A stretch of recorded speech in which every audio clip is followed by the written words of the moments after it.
was another person's problem, which is they changed the search algorithm and you're hosed overnight. It's not like they're benevolent, as they might claim, but I think they have good intentions. Facebook, I think, actually has reasonable intentions, even though a lot of people don't say so, and a movie coming out soon probably will try to reinforce that. But it's a bad trend. And what's happening, particularly in mobile, is that the standards for web browsing have not caught up with mobile capabilities. Specifically, they don't handle the gyroscope in the phone. So when you move it, the browser doesn't handle that. It doesn't integrate well with camera devices. It doesn't integrate well with GPS. And all of the services that you're going to want on a phone are not available yet in a good capacity. They exist in HTML5, but not in a good capacity on mobile phones. And so if you're faced with designing an app, you'll end up paying, Apple 30% and having no search and no ability to reach a market and having them control everything. I like to call Apple China, because China in general is good to its people. It's run like a company. They're making things better all the time. But they set all the rules and they decide what should happen. And if they decide that women in swimsuits is pornography, it doesn't exist. If they decide that a political cartoonist who wins the Pulitzer Prize is not worthy of having an application on Apple, they decide. And I don't want to live in a world where individual human beings are going to decide what we all consume and what's right and what's wrong. And that's what's wrong with the trend on the internet. And I think it'll take time, because the browser standards have to catch up, and we have to become aware as a society of what's going on, and not be happy with it. But there's not good competing services. Facebook is the best you get on the web today for social by a long shot. Apple's iPhone experience, because I'm an Android user, is far better than this today, unfortunately. But I think those things will change over time. Mark, are you reading my notes here? You said everything I was going to say, so it's all been said. Okay, next question. You come up, please. Hi, Brent Bushnell, and I'm curious about convertible notes. I know at the seed stage especially, I know, Paige, you're not into them, but I'm really I'm curious, especially in light of Y Combinator and Paul Graham's kind of approach of an attached term sheet and whatnot, what each of you guys think about convertible notes at the seed stage. I'll just explain my position. Unless that convertible note is capped, which you can read about Mark's position on a capped note, which is really a priced round. If I'm an active investor and you want me to invest in an unpriced note or a note that has a ridiculous cap, I come in, I help you, I add a lot of value, and I kick myself in the ass every day I build value. That's just my simple position. I think the debate, which has gone on for a long time, it's just risen because of the blogosphere recently. I was having this debate 20 years ago when I was a lawyer. Clearly an uncapped note is not a good way to proceed. The reason people do convertible notes for very early stage deals is it's very hard to know how to value them. It used to be, a long time ago, that every deal was priced at a $500,000 pre-money valuation, not because anybody did a serious valuation study, but that's what it made work. Convertible notes still, even with everybody publishing their lightweight Series A documents on the web, are still cheaper to do than a priced round. So if you're raising $150,000, it doesn't do anybody any good to spend $10,000 or $12,000 on legal fees to do a price round. But clearly, convertible notes, even with a cap, are more company favorable than they are investor favorable. So the dials you have are what's the discount off of the conversion and what's the cap. I'll answer, but I'll let you go third since I just spoke. We actually do a lot of deals with convertible notes, and some of our members like them. That might say a little bit about who we are. We're typically putting smaller rounds of money into deals than say Mark is. $500,000, $250,000, $1 million would be a top end for us in an early stage deal. So we like them because we don't want to necessarily spend a lot of time discussing valuation and get bogged down in that. If we see an idea we like, we can both agree it's going to move forward, we'll take a discount to the next round and everyone's happy. So it keeps that conversation short. So as Paige alluded to, I keep a blog that I wrote, like, I don't know, way too many words about it. If you're really interested in the topic, including defining what a convertible note is, it's on bothsidesofthetable.com, and there's a tab called Angel Information or Angel something, and it has a list of 12 or 15 articles. But I will say this, definition of a convertible debt is it's debt that converts into equity at the next round of funding above raising a certain amount of money. Then the question is, what price does it convert at? Well, it can either convert, as Stu said, at a discount. Typical discount would be about 20%, sometimes 25, sometimes 15, but 20% I think is the fair way. Or when they say it's with a cap, what that means is there's not necessarily a discount, but there's a maximum price. I, as a venture capital investor who am doing this less, support Paige's view. As an angel investor, I think that deals should be priced. And I think they should be priced because take Paige, and Paige is pretty understated, humble guy, but he is a super advocate for companies.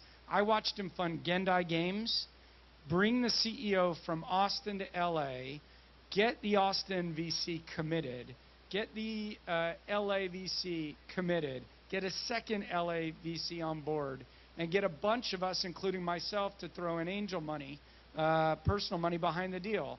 And that's really Paige orchestrating that process. And my view is he ought to get paid for that. And I don't mean as a broker fee.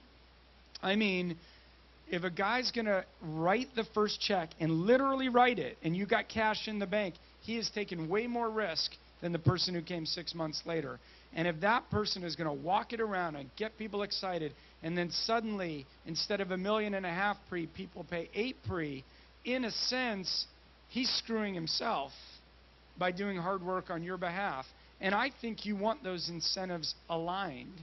So what I say to people is, if you have if you have one investor, and it's the best investor you can get, and you have a choice between priced or not priced, as an entrepreneur, you're better to be not priced. Clear. If you have a choice between two investors, A and B, and A is a better investor but will price, and B will give you a free pass but is not quite as good investor as A, I'd price the round and optimize for success and take the best possible investor you can get. Thank you. What the next questions? Please come up. While he's coming up, I just want to comment about Mark's blog. It's fantastic. You should definitely check it out. It has a lot of content. Read for the content and just ignore the spelling.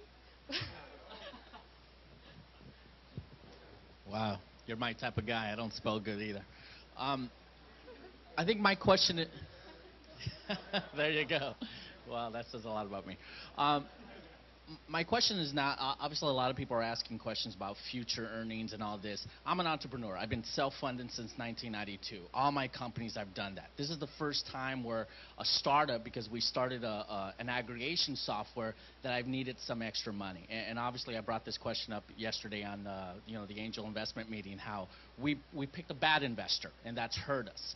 And I think, your scenario that you just explained with Paige is good, but my question is more of what does one look at as an early stage investor? We're already in a revenue round. We're already producing revenue, so we're happy about that. But, what are you guys looking at industry-wise? Like, our industry is real fragmented, so we're trying to aggregate the entire industry and put it all together. Yeah, well, the question is, do you actually, look at different companies that are either aggregating? Is that a buzzword that you guys look at? Or do you guys look at, companies that, have a lot of competition but have some kind of differentiator? I mean, where's a angel investor looking at, are they looking at, social media was something you guys are talking about, but I don't believe in starting a social media company right now because there's too much competition. Where do you guys look at? Do you look at industries that are aggregated or not? You know what, Oscar, you're dropping money here. we spoke last night, so I'm going to let other people answer. We spent some time together. Thank you for coming. I just say very simple. Great entrepreneurs with big markets that we have some knowledge or competence of. So all the other mumbo jumbo, is it an aggregator? Does it have competition? Blah, blah, blah. Great entrepreneurs, big markets that we have competence to invest in.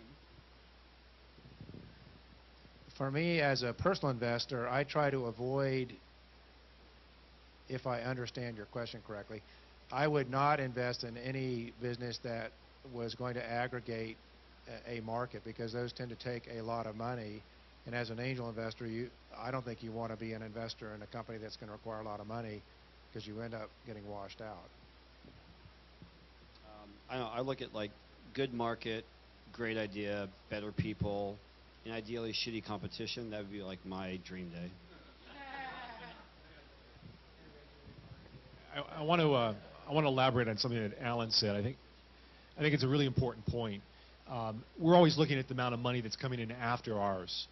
And let me give you an example. We have one company in our portfolio we invested in about 8 years ago. I won't mention the name, but the company now, we were at the early stage. The guy was working out of his kitchen. Now they're doing 85 million in revenue a year. Sounds like a big success, right? No, wrong. It wasn't. If you look at the return to angel investors on that deal, because of the down rounds and the 40 million that came in behind us, we have a current valuation of about 1.8x. Not too good. So very important. We're looking at how much money is going to come in to get this off the ground, to hit break even, and to launch it. Great. Thank you so much. I just want to add a point about Mark's mentioned that you invested in entrepreneurs. And on his blog, he has a tab that mentions what are the traits that he's looking for, what's considered a good entrepreneur, right? So it's a great read.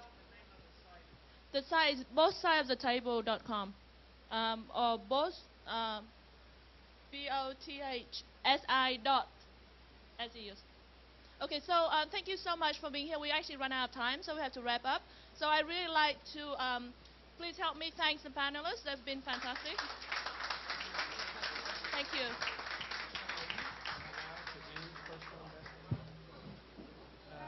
I don't do too much of it because I'm not a big believer in it unless you have really deep pockets because of the following problem. So I tend to do it more when I'm just supporting people, like young people who I feel I want to give an exercise to. Often it's as much about knowing my name, getting behind them, and usually it's 25K, sometimes 50.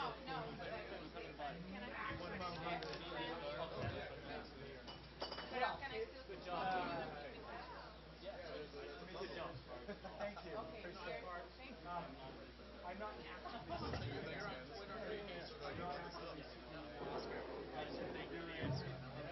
more as a see you. How are you, Ray? I do seek out October 4th, and I've done yeah, for sure. Well, we're going to get together. Mark, how are you? Yeah, good. I'm Hamilton. Hi, nice to meet you. Nice to meet you, Kristen. This is Star. Great job. It's pretty cool, huh? Yeah, it is. It's a direct check QR code thing. It's scannable by our app. Paperless. Paperless.